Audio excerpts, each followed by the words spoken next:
The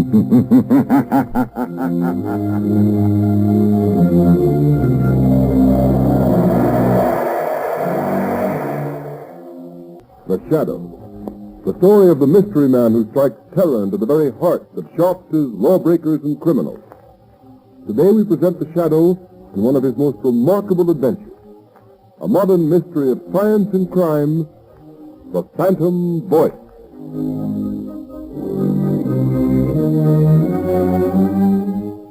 In just a moment, The Shadow begins his exciting adventure.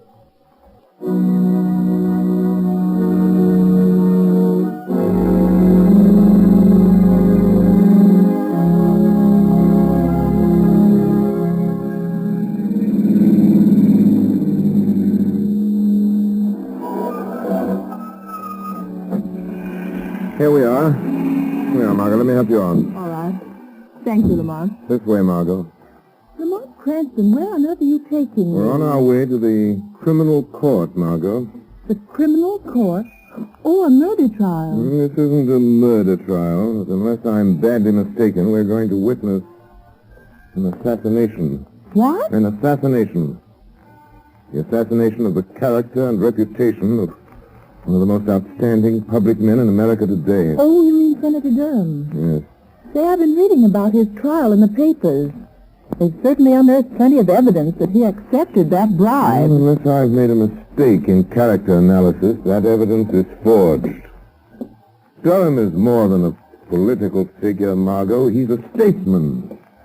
He has an independent income. He's devoted his life to unselfish public service. Oh, he's a very wealthy man. Yes, Margot.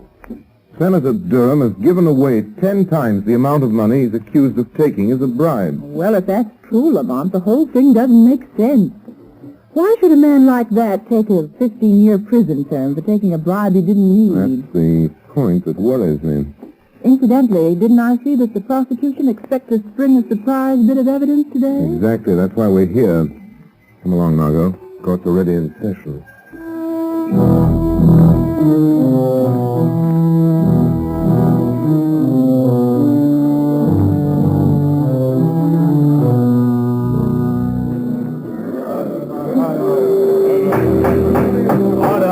Order in the court. One more such outburst on the part of the spectators at this trial, and I shall order the courtroom cleared. Proceed, Mr. Defense Attorney. Your Honor, I have stated the case for my client. I have shown that by his record, it would have been impossible for him to act as the prosecution claims he has acted. And I have yet to see any proof that Senator Durham has committed any crime. I will now call Senator Durham himself to the stand to deny these lies in person. Senator Durham to the stand. Here I am. You swear to tell the truth, the whole truth, and nothing but the truth, so help you God? I do. Proceed with the examination. Senator, you have heard the prosecution's accusations that you did at some time during last December accept a bribe from the late Mario Rinaldi. Yes. What is your answer? I never accepted a bribe from anyone. My answer is the whole thing is a pack of lies. Order in the court. Your witness. Senator Durham, you deny that on the 16th of December last, you received a visit from the late Mario Rinaldi in your room at the Maximilian Hotel? Why, no. He came to see me and I Confine yourself to specific answers. Gentlemen of the jury, the defense has made much of the senator's long and seemingly illustrious career of public service. They would have you believe that, like Caesar's wife, the defendant, Senator Durham, is above suspicion. They've paraded witnesses to the stand who've told you of his philanthropies, of his unselfish devotion to public service, of his blameless personal life in the past. That we do not contest, refute, nor deny. But unfortunately for Senator Durham, he is not being tried for his past. We, the prosecution, need but one more bit of evidence to complete our case. We have that evidence. Order in the court. I beg leave to show the jury a soundtrack motion picture of a meeting between the defendant and the late Mario Rinaldi, whose bribe of $50,000 paid to the defendant is the basis upon which this case was brought to trial. Order in the court. Has this motion picture a direct bearing on this case, Mr. Prosecutor? It has, Your Honor. Has the counsel for the defense any objection to the introduction of this type of evidence without due notice? Senator Durham has nothing whatever to fear from the introduction of any authentic motion picture record of any meeting of Mario Rinaldi and himself, even though the picture was made without the senator's knowledge. Very well. The projection equipment is in the courtroom. Will you order the shades drawn and the lights extinguished? Court attendants will please draw the shades. Again, I caution the spectators against any outbursts of any kind. Furthermore, no one will be allowed to leave the court until the introduction of this evidence is complete. You may proceed, Mr. Prosecutor. With the court's permission, we will place the screen in full view of the jury. Your Honor, Counsel for the defense has a question. for the sake of the record, will the prosecution state at whose request this motion picture was made? It was made at the request of Anthony Vogel, an attorney of this city, For what reason? as a citizen interested in public welfare. Ready to roll film, Mr. Prosecutor. Very well. Now, if the attendant will turn out the lights. Certainly, Your Honor. Order. Silence in the court. The prosecution will submit affidavits to prove that this is an authentic film record of a meeting between Senator Durham and Mario Rinaldi on the evening of December 16th. You may turn on the machine. Yes, sir. Yes? Come in. Oh, hello, Rinaldi. I've been expecting you. Look here, Senator Durham. Why haven't I got the contract award on that Leicester Street building? The money's been appropriated. You said you'd use your influence if we fixed you up. Of course, Rinaldi. I told you you'd get that contract. For consideration. If you didn't send me my present of $50,000 for swinging it your way, so naturally Oh, so that's it. You want to be paid off first, huh? Yes. And in cash. No checks. Okay. You'll get your 50 grand. Get me that contract. I'll get back in an hour with your money. Order in the court. Order in the court. That's the end of the film, gentlemen. It's a lie. A lie. I tell you, I never said that. Order in the court. Your Honor, I object. My client never had such a conversation with Mario Rinaldi. That picture is a fake. One moment. Attendants will please turn on the light. Your Honor, allow me to remind the counsel for the defense that pictures do not lie. Your Honor, we do not deny that the meeting between Senator Durham and Mario Rinaldi did take place in the manner shown in this film, but we deny that any such conversation took place. Have you any proof of that? There are only two people who could know what went on in that room. Senator Durham and Rinaldi. And Rinaldi is dead. Do you deny the voice was the voice of the defendant? My client admits that it sounds like his voice, but it cannot be, since he never asked or received a bribe from the late Mario Rinaldi for any reason or purpose whatever. Your Honor, I ask a recess of this trial in order that the defense may have an opportunity to study this film and soundtrack. I object. I do not see how the due process of law will be impaired by a 24-hour delay. Objection overruled. Court adjourned until 10 o'clock tomorrow morning.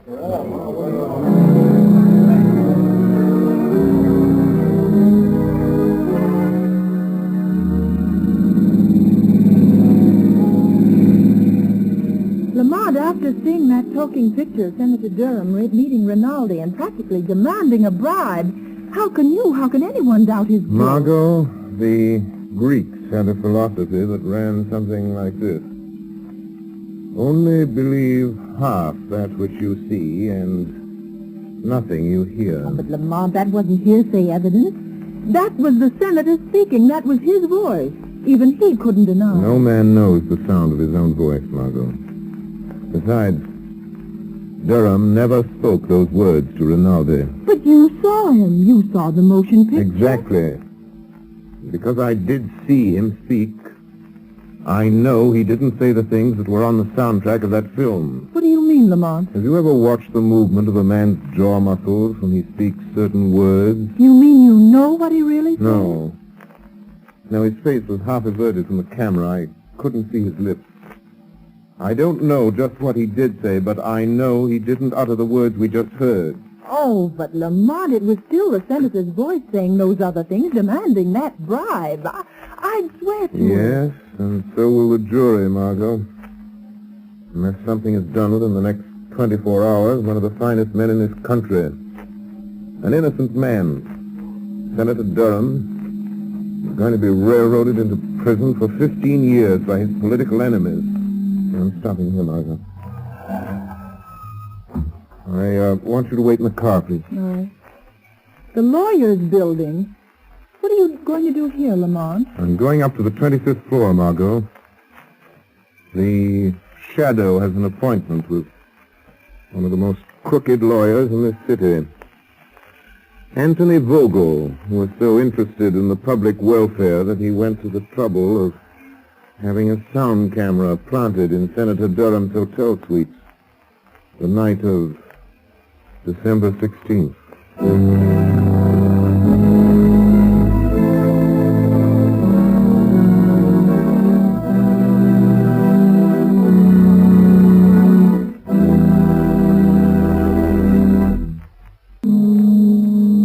See that swell, Mr. Vogel? You certainly put it over. That sound picture sure turned the trick. Yes, but I'm still worried, Travers. Well, there ain't nothing to be worried about. Senator Durham's as good as on his way to the pen right now. Well, I won't feel happy until he is. When are you going to get me a wrestling bout, boss? Wrestling bout? Yeah, it's about time I was getting in the ring again. And, well, I could stand the extra dough. Forget you're a wrestler, Travers. You'll make more money in this racket as my bodyguard. Any calls while I was down at court? Yeah, Wilson phoned a couple of minutes ago. Why didn't you say so? Well, you didn't ask me. What did he want? I wanted to talk to you. Hey, what do you suppose he wants? Dough? I've paid him all he's going to get. Say, maybe he's read in the afternoon papers what we're really using that soundtrack for. If he gets white-livered and talks... Well, maybe we should fix him so he can't talk, huh, boss? What do you mean? Well, he could fall out of that 15-story apartment of his, accidental-like. He'd only have to fall once. It might be a good plan. Okay, you want me to go over there now and take care of it, boss? No, there's no sense doing anything about him until we have to.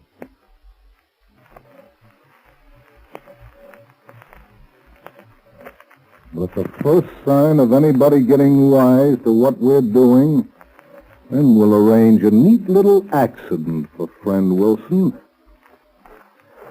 Well, now let's take a look at that Wesley murder case.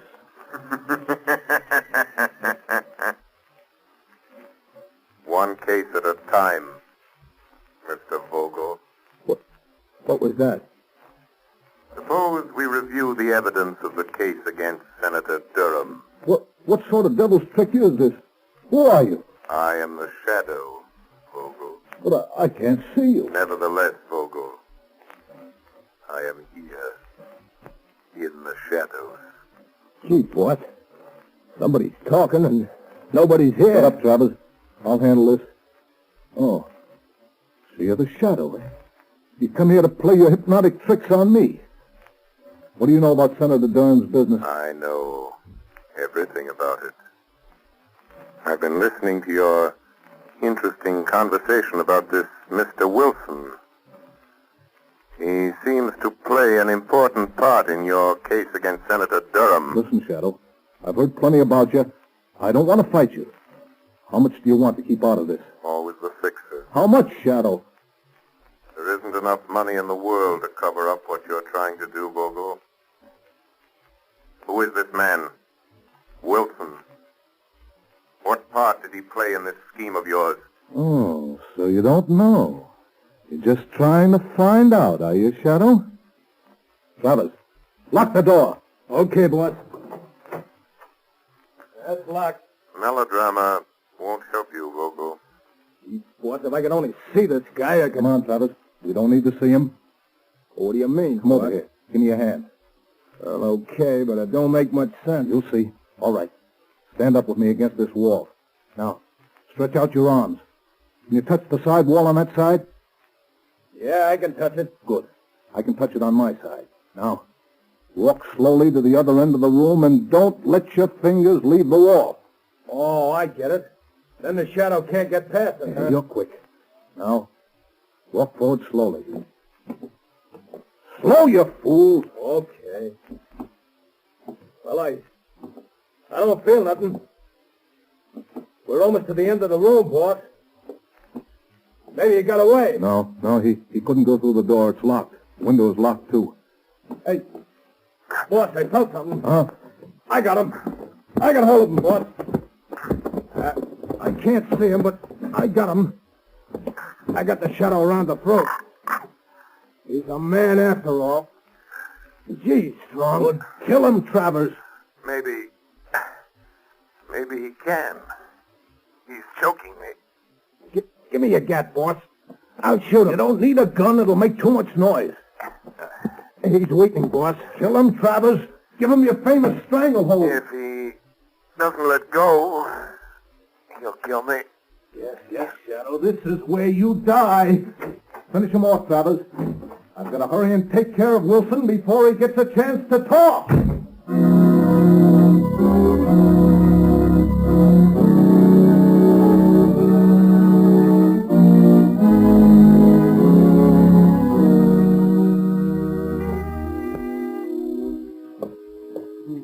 wonder who that can be. Oh, good evening, Mr. Fogel. Hello, Wilson. I hear you were trying to get hold of me earlier this evening. Yes, that's right. I want to talk to you. Won't you come in? Are you alone? Oh, yes. Good. Mr. Vogel, when you asked me to do some work for you, I didn't ask to know what you were going to do with it. I needed the money for my wife, Alice, and kids, and I... You got paid, didn't you? Yes, but... I mean... Well, all this stuff in the papers, Mr. Vogel, about the... Frankly, I don't like it. Oh, you don't? Having a little attack of conscience, Wilson? Well, doing a job is one thing, but sending a man away to prison on a false charge is something else. So I intended to tell you that... Tell me what? Well, to tell you that I refuse to let it go on any further. Oh, you refuse? Yes. After all, Mr. Vogel, if I tell what I know about... Well, what are you going to do about it? Just this. Don't move, Wilson. Put that gun down. Don't be a fool, Vogel. I'm not the fool, Wilson. Now, turn your back to me. That's right. What are you going to do? I'm going to assist at a little accident. Now, walk to that window. Wait. You can't do this to me. You can't. Walk! Okay. Now, open the window. All right, Wilson. Climb up on the windowsill. Just a moment, Mr. Vogel. The shadow. I thought Travers took care of you. You thought Travers took care of me, did you, Vogel? Well, I admit he's a good wrestler. But there was one little hold, Vogel, I learned in the Orient that he didn't know. He had me beaten for a moment. It was my one chance to get you to lead me to Wilson. You mean you followed me here? Yes. Yes, I followed you here. It wasn't very difficult to get away from Mr. Travers. It seems I arrived just in time for my proof. In time? No. There, Shadow, there's your proof lying dead on the floor.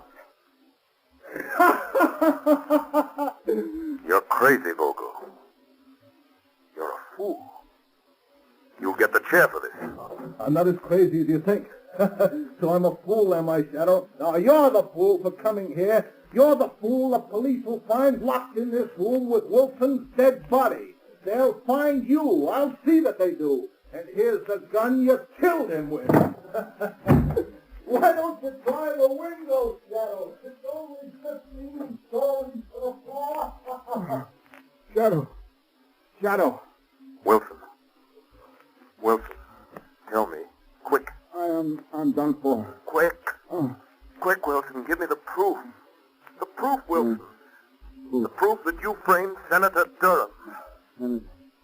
Who? Come on, Wilson, come on. Tell me, how did you frame Senator Durham? Good. How? My baby. Wilson! Wilson! Lamont, are you all right? Unlock the door, Margot. Unlock the door. The key's on the outside. Oh, Lamont, I heard a shot and saw Vogel running out, so I couldn't wait. What happened? I hadn't been so stupid. Waited so long, but I wanted to find out their secret before I spoke. Now it's too late. Wilson is unconscious, I'm afraid. Dying. Vogel has outwitted me. After all. That's it, Vogel. Shot me. In cold blood, he shot me. I'm burned for it. Wilson, listen to me. Listen and think. Think. Tell me. How did you frame Senator Durham? Tell me that, Wilson. Tell me that, and I'll see that Vogel pays for doing this to you. Yeah. Senator Durham, now I remember. I'll show you. Help me into the next room. I'll show you. I will help you. Easy now. Yeah. Easy. I'll get on the other side. Now, look. It's a recording studio. Yeah, that's right. It's my hobby. I'm an actor, impersonator by profession. An impersonator? Yeah. Help me in that chair by the turntable. I impersonate people. I've imitated Senator Durham's voice dozens of times. Quick. Hand me the microphone. Turn on the switch. There, I can't hold out much longer. Here's the microphone. Drop that needle on the wax record. Turn the switch. This is you, Wilson, speaking. I've just been shot by Anthony Vogel. He hired me to...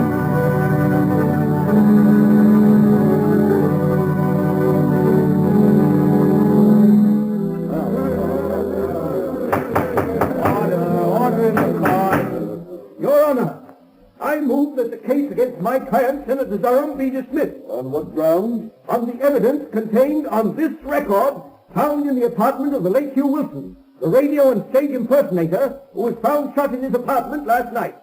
I ask the court's permission to play it at this time. Permission granted. You may start the record now. Yes, sir. This is Hugh Wilson speaking. I've just been shot by Anthony Vogel. He hired me to impersonate the voice of Senator Durham. It's my voice on the soundtrack of the picture shown at Senator Durham's trial. I'll show how I did it. Listen. Of course, Rinaldi, I told you you'd get the contract for consideration. But you didn't send me my present of $50,000 for swinging it your way. So naturally, that's how it was done. That's how I did it. Durham's innocent. You never heard those words.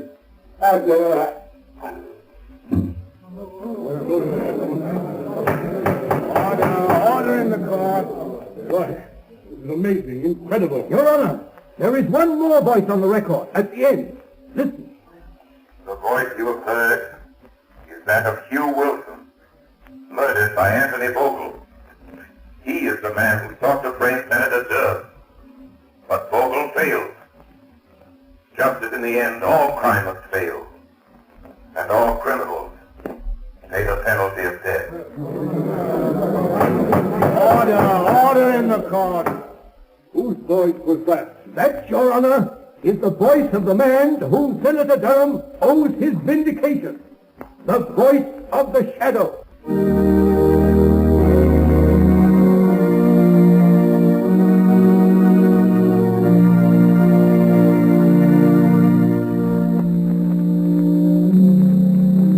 You have just heard a dramatized version of one of the many copyrighted stories which appear in the Shadow magazine. All the characters and all the places named are fictitious. Any similarity to persons living or dead is purely coincidental.